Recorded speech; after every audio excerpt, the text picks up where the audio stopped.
In a tranquil monastery perched high in the misty hills of Kyoto, an elderly Zen master named Kenshiro was revered for his wisdom. Students from all over the land came to learn from him, seeking enlightenment in his simple yet profound teachings. Kenshiro often spoke not of grand accomplishments but of the beauty in small, mindful acts. Yet, few understood the depth of his words. Among his disciples, a young man named Daiki stood out, not for his discipline, but for his impatience. Daiki was ambitious, dreaming of achieving greatness in life. He often questioned Kenshiro's teachings, frustrated by the seemingly trivial tasks the master assigned him. One morning, Kenshiro handed Daiki a small pebble and asked him to polish it.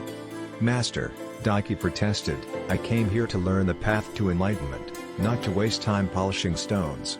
Kenshiro smiled gently. "Perhaps enlightenment lies within this pebble, Daiki. Begin." Reluctantly, Daiki obeyed. He worked for hours, polishing the pebble until it gleamed like a star.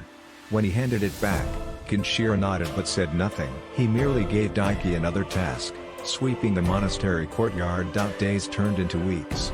Kenshiro's tasks never changed in magnitude. Daiki swept the courtyard, fetched water from the stream, and folded laundry with precision.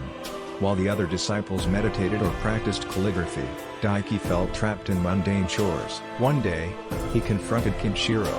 "Master, why do you give me such insignificant tasks?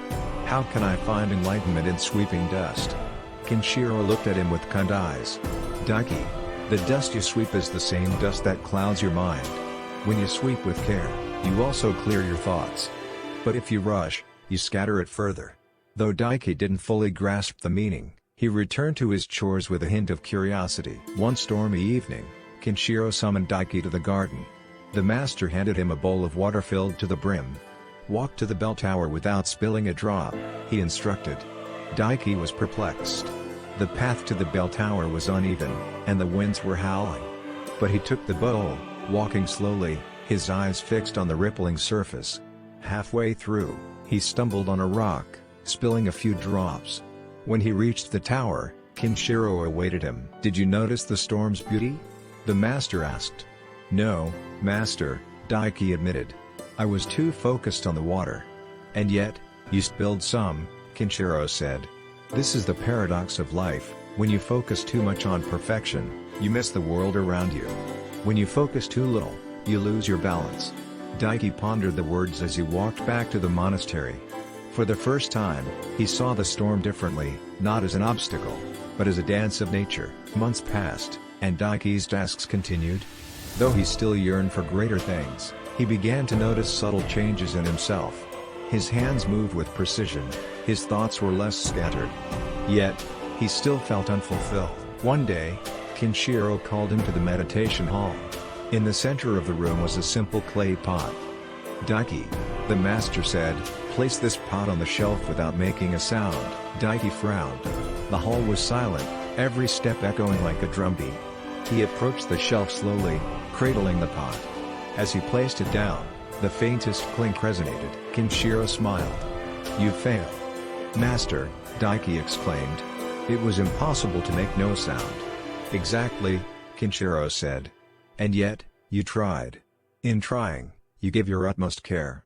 That is enlightenment, not in the result, but in the sincerity of your effort." For the first time, Daiki felt something shift within him. The weight of his ambitions lifted, replaced by a quiet joy in the present moment. Before Daiki left the monastery, Kenshiro handed him the polished pebble. "Keep this," the master said. "It is a reminder that even the smallest things, done with care, can shine." Daiki took the pebble, his eyes brimming with gratitude. He returned to the world, no longer seeking greatness, but finding beauty in every small act. Over time, he became known not for grand deeds but for the quiet wisdom he shared with others. The pebble, though small, became a symbol of his journey, a journey that began not with enlightenment, but with the simple act of polishing a stone.